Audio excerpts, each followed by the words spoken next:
Chalk with your studio line right now at 205-342-9904 and check in with Cecil Hurt, columnist and sports editor for, of course, the Tuscaloosa News and TideSports.com. Cecil, how you doing? Hey, Travis, how are you today? We're hanging in there, my man. Just hitting on a myriad of topics. We're settling in, Cecil, for that big 3-hour NFL regular season schedule reveal tonight. You know, all 3 hours of that we're going to get tonight, of that schedule. I would, first of all, you know, any program, I guess, is good for programming. And, you know, that's actually, if you're in Buffalo or Jacksonville or Kansas City and making your plans and so forth, that's a big deal. Sure.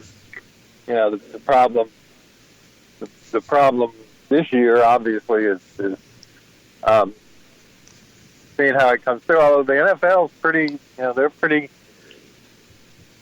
committed, it sounds like, to figuring it out some way and getting something on the field. But it may not be the big tailgates and the big events that we're used to. But at least they're committed to putting something on TV. I'll say that much.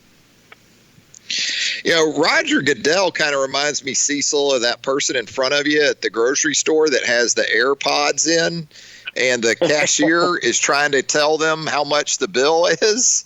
And it's like Roger's just full steam ahead no matter what. The NFL is just continuing on. I guess, though, there are ultimately some potential pratfalls on the horizon regardless. You can always change, but at least, you know, that'll give people something to look forward to, and we can all see where Tua will play his first game.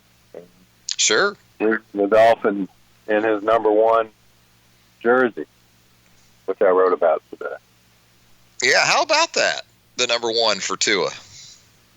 Here's the one thing that, you know, I've heard a lot of discussion about it. I've heard, you know, a lot of people. Here's the bottom line, and I don't mean to sound cynical. How many vintage 13 jerseys are out there? Miami, the aqua, the white, and that's a big industry.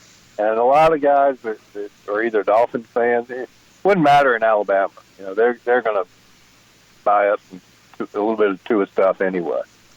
But suppose Tua takes off like the Dolphins hope he does, and you've already got a 13, you know, so are you just going to buy it for the name on the back? No, and that's not saying Dan Marino's not a great Hall of Famer or deserves to have his number retired, and that there's some sentiment with that. But as I wrote today, Ed over in marketing, you know, he's telling them, you know, we've sold a bunch of 13s.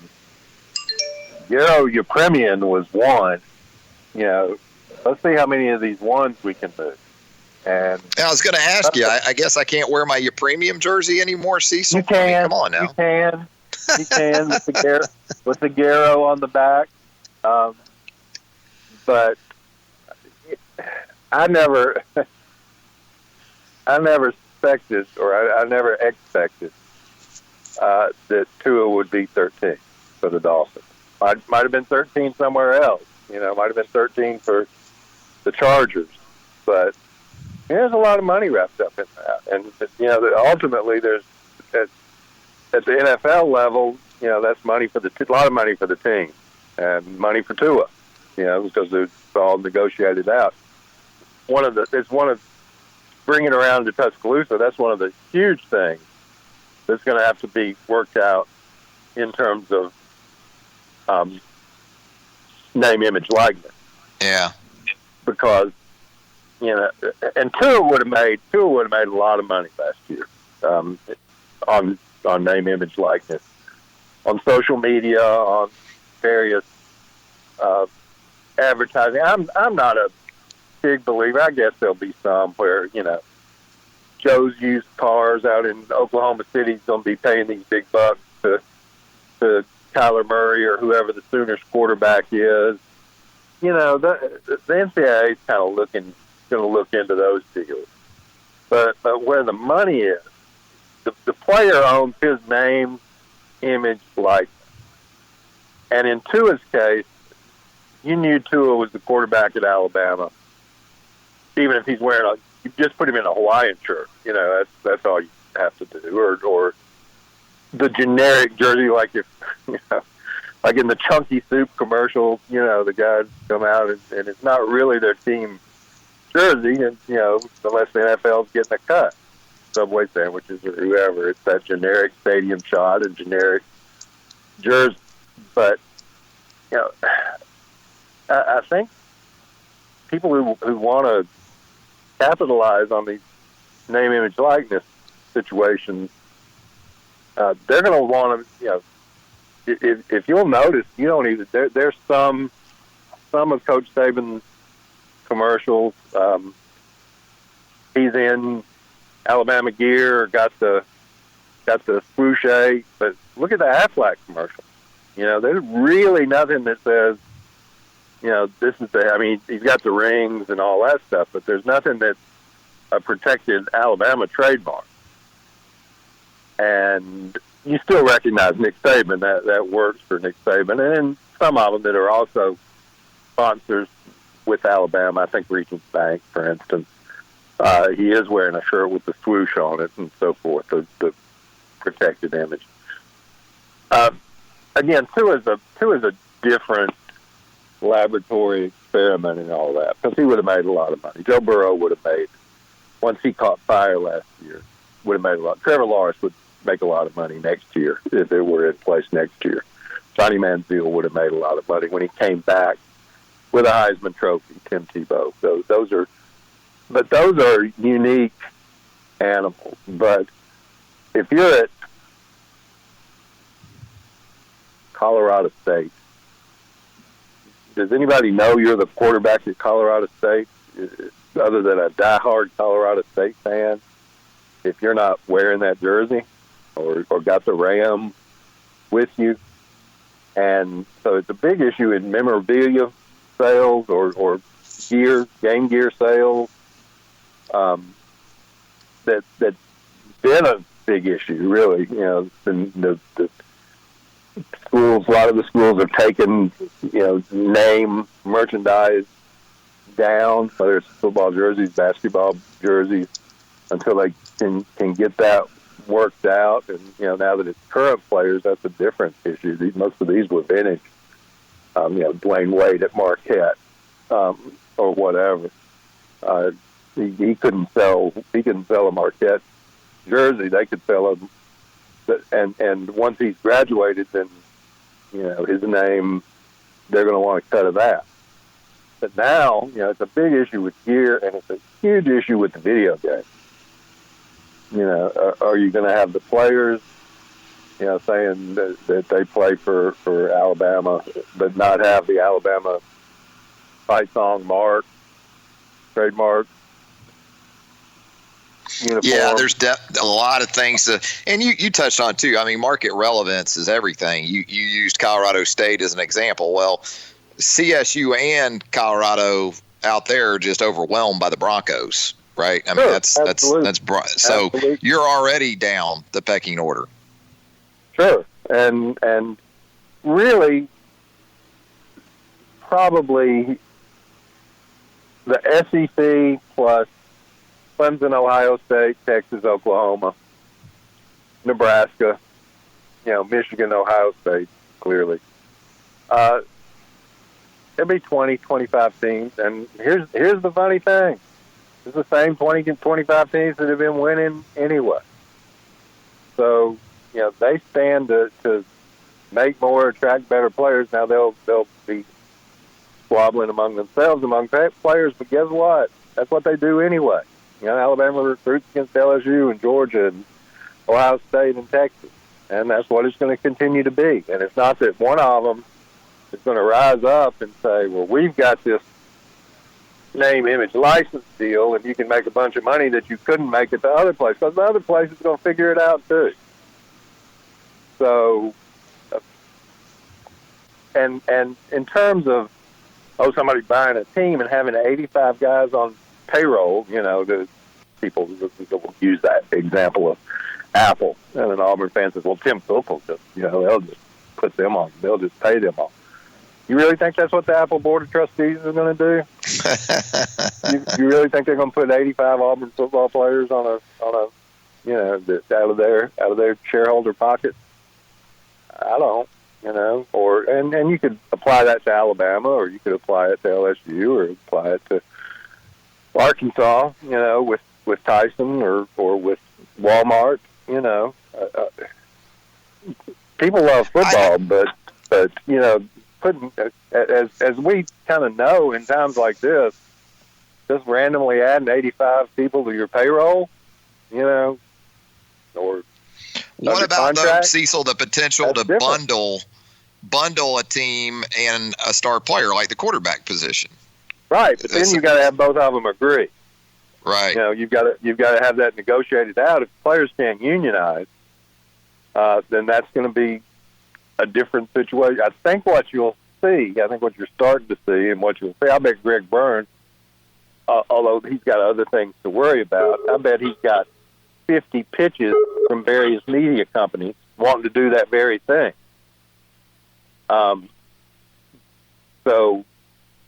But again, if the schools control it, are we still in the same boat?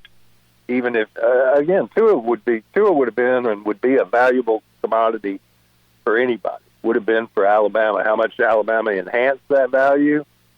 That's a debate that you get into at the negotiating table like that. So we are a long way. There's another more important issue on the table about the 2020 season, and that's whether it gets played or not. But when we really get into this name, image, likeness, it's going to take a tremendous. This is not just suddenly, everybody's about to get a big check for their Twitter account or their Instagram or Facebook.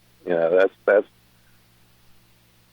a handful of the student athletes at Alabama in one or two sports. Maybe, and there may be some potential. A softball player like Montana Fouts, she may have some market influence potential. If continues to have a great career, but even those are going to be rare. So, in terms of a full football team or a full basketball team, and how much they're going to get out of this, and how those deals are going to be worked out and coordinated, where you can actually put Montana in an Alabama softball uniform or Tua in a football jersey. We're a long, long way from that. What about the time frame for all of this, though, Cecil? I know when it first was announced and that there was proposal being made to move forward with name, image, and likeness and compensation from the student-athlete perspective, it was sort of tagged as a 2021 thing, but it sounds like there's a lot to clear up. And so is it... I think it's going to end up being more of a 20... I think it's going to end up being more of a 2022 thing. Okay. I think what you'll see with this recruiting class and the next recruiting class is a lot of, this is what we're going to do. This is what you're going to get. But again, I don't think that's going to have any real balance of power impact. The schools that are making money, they can work out a deal where you make a little money. Schools that aren't making money, which are a pretty substantial number of the schools, they're not going to be able to offer you the same deal, and that'll be part of it. But they'll figure something out. I don't know that it's possible that that'll get standardized like a lot of things in the Southeastern Conference on a conference-wide basis. I don't know that, and I'm not sure that Alabama or LSU or Auburn want to have the exact same deal that Vanderbilt does, Ole Miss, So I think that they probably not. But again, I don't see how it can get worked out by 2021, particularly since they really can only. I mean, there are committees and task forces in place. If you're a conference commissioner or athletic director at a Power 5 school or a G5 school. That's not, right now you can't spend any time on because you got this other thing to spend time. Cecil Hurt of the Tuscaloosa News and TideSports.com joining us on a Thursday edition of Southern Fried Sports. Cecil, we had some waiver news related to the NCAA here in the last couple of days, but it wasn't for the waiver that we were sort of anticipating with the one-time transfer rule and how that's been addressed here in the last couple of weeks. These were more in regards to the coronavirus and the impact it continues to have on collegiate athletics. Your thoughts on basketball and football student athletes being able to participate in what the NCAA calls currently defined summer athletic activities without being enrolled in summer school? Does that mean that, potentially football teams could reconvene at some point this summer and do so without classes being in session, I guess? It does. And it's a fascinating wording, where they start talking about committed student athletes. And I'm assuming that their definition of committed means having signed some version of the national letter of intent. Mm-hmm. That it's not just a verbal commit that can do this. Because you verbally commit, go through it. If you don't like it, go somewhere else. If you're just a verbal commit. But at this point in the school year and in these circumstances, I think that would be a very rare case. Maybe a basketball player who reclassifies, maybe something like that. But I think these rules are generally just common sense rules to try and, if a kid's going to be playing in, let's go with the hypothetical Labor Day start to the football season. And if a kid's going to be playing on Labor Day, he's got to do some stuff. He's got to do as much as he can. I mean, they're still going to have a training period and so forth. But as you know, most of those players, even the ones who weren't early entrants and wouldn't have gone through a spring, they've lost the spring. But the ones who weren't early entrants, which is essentially what we're talking about,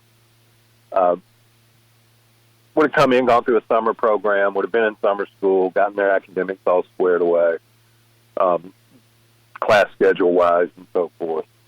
And at least been in a position in August where it wasn't just brand new to them, the old days, which was bring those guys in. They had, remember when they had the 3 days of freshman only, and bring those guys in so they could learn their left foot from their right foot in terms of college football. But that's kind of what we'd be back to this year if say they get everything worked out and it's going to get a camp start on July 1. Those guys are starting from square one. So I think this is just a chance to at least get them terminology, at least get them, used to the people that they're going to be working with. And so I think it's a common sense rule under the current circumstance. I also like that the guys could get on with Nick on the Zoom call.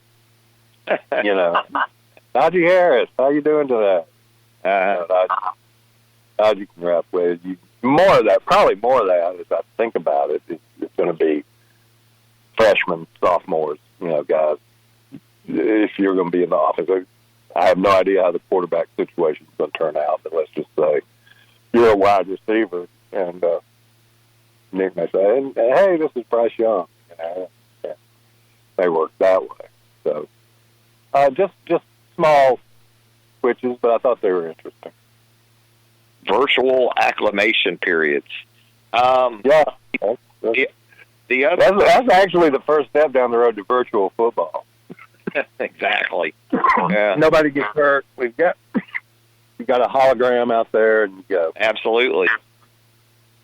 No insurance to pay, none of those rising costs, any of that stuff. That's right. Cecil, the other two blanket waivers that we learned about look like they're more directed towards group of five, maybe lower, sort of D1s. Yeah, budgetary things. where they don't have to be spending quite as much to maintain their status. Yeah. I don't think that affects the SEC that much, but it's a struggle at Florida International, or again, not to pick on Colorado State. Let's say it's probably a struggle at Boise State. Non-revenue sports, you got to think. Different budgets with different TV contracts. Yeah, absolutely. Cecil, still some news with the Alabama men's basketball team. I talked about it earlier in the show. Nate and his crew, they're doing a good job of keeping us going here. It seems like at least every other day we've got something on Alabama men's hoops, and today it was formally announced that Alabama and Clemson. We typically associate those two with football, maybe in Atlanta, more so than hoops. But that should be a fun day. And I kind of equated it to like an opening round of an NCAA tournament with a quadruple header. Yeah, a Thursday at the SEC tournament where you got 4 games, 2 doubleheaders, probably that split it up. And some interesting matchups. Auburn and Memphis hadn't played each other very often. They'll both be in transition a little bit next year. I would think for Clemson, not to get cart ahead of the horse, I would think it's a big year for Brad Brownell at Clemson. Yeah. They're kind of 16 and 15 again last year, which so is Nate, but it's Nate's first year. Brad's been at Clemson a long time. But they did, they beat North Carolina. That keeps you around Clemson basketball, I think, for a little while. So, but yeah, I like Dayton with Anthony Grant. They will not have the team next year. Of all the teams that the 2020 cancellation was a tragedy for, not a human tragedy. I probably not use that word, but a disappointment for was Dayton. Because it's not every year that a team like that has a legit chance to win it, and they did. Might be a big year for Ben Howland, too. Mississippi State going to be a part of that event over in Atlanta. Man, they're really transitioning. They really lost a lot of guys. So that'll be interesting. Well, Cecil, as always, we appreciate the time, my friend. Hope to catch up again next week. Good to talk to you, and hopefully we'll know more. I still seem to have Memorial Day in my mind. Yeah. It's one where football's going to have to make some kind of decisions, at least on direction. That's a weekend that had gotten more newsy in recent years because SEC spring meetings, that's where we were probably getting more stuff out of than even SEC media days. Yeah, that's what it had become. Yeah. All right, Cecil, take care, my friend. We'll talk to you again soon. All right, talk to you soon.